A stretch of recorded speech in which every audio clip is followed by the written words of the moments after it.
Welcome back here to The Jump. We welcome in NBA reporter and writer Malika Andrews.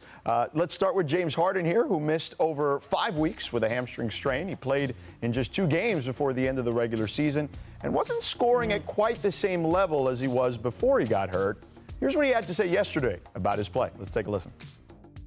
Your stats haven't been quite the same in these 2 games back. You haven't been quite as prolific.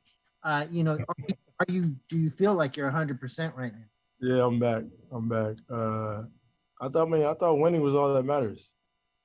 I mean, when I was doing the stats and putting up the numbers, and it wasn't good enough. So I mean, at some point we got to figure out what we're talking about. It's all about winning. Like, I don't care about stats, my impact, and don't have to show up on the stat sheet for us to win. Today in practice, I had 0 points and we won. So, Malika, what are your expectations for James here in the playoffs? I mean, with those braids, George, they're pretty high. But let's take a look at what he was saying there, right? He's saying that, look, I've been back for 2 games, right? That's all that he was able to play after that 5-week absence for his hamstring. And in those 2 games, yeah, in one of them, the last one, he only had 5 points. In the other, he had 18, which is slightly less than what he's been averaging for the Brooklyn Nets this season. But James Harden has stepped into this role of facilitator. His assist numbers have still been high. He's looking at the fact that he's able to gel rather quickly with this group, and he repeatedly said, you know what, this is not all about me. And he told me that that's a little bit of a shift from how it was for him in Houston. He knew that the weight of the world, especially the brunt of the scoring, they needed him to do that if they were going to win. And he feels a little bit differently, he said, now because of all the ammunition that this team has. So yes, he has high expectations of himself. He went on to say that 1,000% he thinks that some teams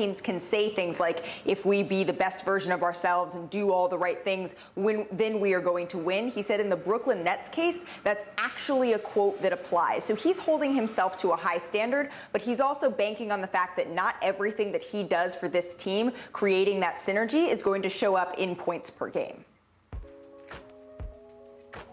So, Malika, you say a little shift from Houston. I would say a seismic shift from Houston. They did need him to do a lot. And by the way, he wanted to do it. He wanted to have the ball. He wanted all those points, right? I think this is one of the most surprising things that I've seen in a while. What James Harden did when he was traded to Brooklyn, the willingness to be that facilitator that you referenced, to let Kyrie and KD take all the big shots. He's sacrificing shots, minutes, points. And I think if he continues to do that, it's going to help the Brooklyn Nets win the whole thing.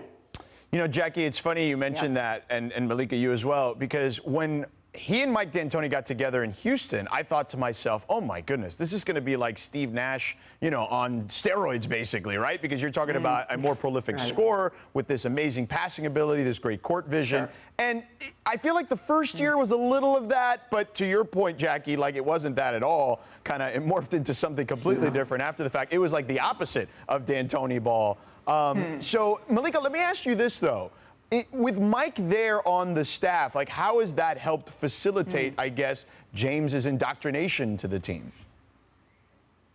Well, James Harden would say it absolutely helped. It was a plus when he's looking at where he wanted to land, which contender he wanted to land with. But he also would say there was a couple of other factors, like playing with Kyrie Irving, like playing with Kevin Durant. And he would say, when he's been asked in the past, that, look, we're all world-class basketball players. We don't need one individual person to make it all work, but it's certainly something that helps. And Steve Nash has said, especially early on this season, because there's been so many variables that are unfamiliar, that are unlike anything else that any team has seen in any season just because of coronavirus, he leaned heavily back on his staff, like Mike D'Antoni, like Jacques Vaughn, other guys that have had this coaching experience because Steve Nash hasn't had it before. But over the course of the season, we've slowly seen Steve Nash just blossom a little bit more in that head coach role, but it certainly helped, right? It didn't hurt Harden's assimilation into the Brooklyn Nets. Jackie, absolutely. Let me just ask you a quick question, George, because I'd love to just quickly get the answer here from you guys.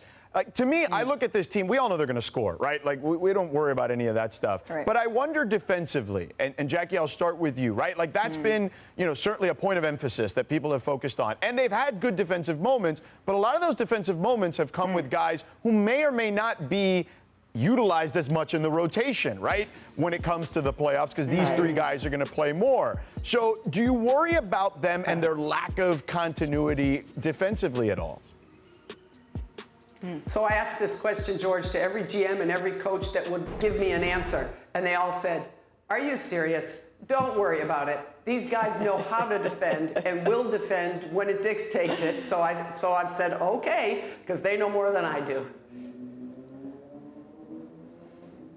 Yeah, I mean, what James Harden said yesterday was pretty similar to what Jackie MacMullan just said, which is that, look, if our defense, that's what we need to worry about. That's what we need to put our energy into and focus on, because we know what we're doing on the offensive side of the ball. Defensively, it's about effort. They're going to be filing in behind Kevin Durant, who's going to have the primary assignment of covering a Jason Tatum, but they've said it's a group effort. They know that they may not be a top 10 team in defense. We know that tests the past of who's been able to win championships. It's largely those top 10 defensive teams, but they're banking on doing just enough. And Kevin Durant says if we have that mindset that we're going to do the best that we can be, that will be just enough, because we just need it to be good enough to offset the scoring that they know they can do in bunches. Quick prediction on the series. We know Jason Tatum can go off at any given moment, right? We saw the 50-point game the other day.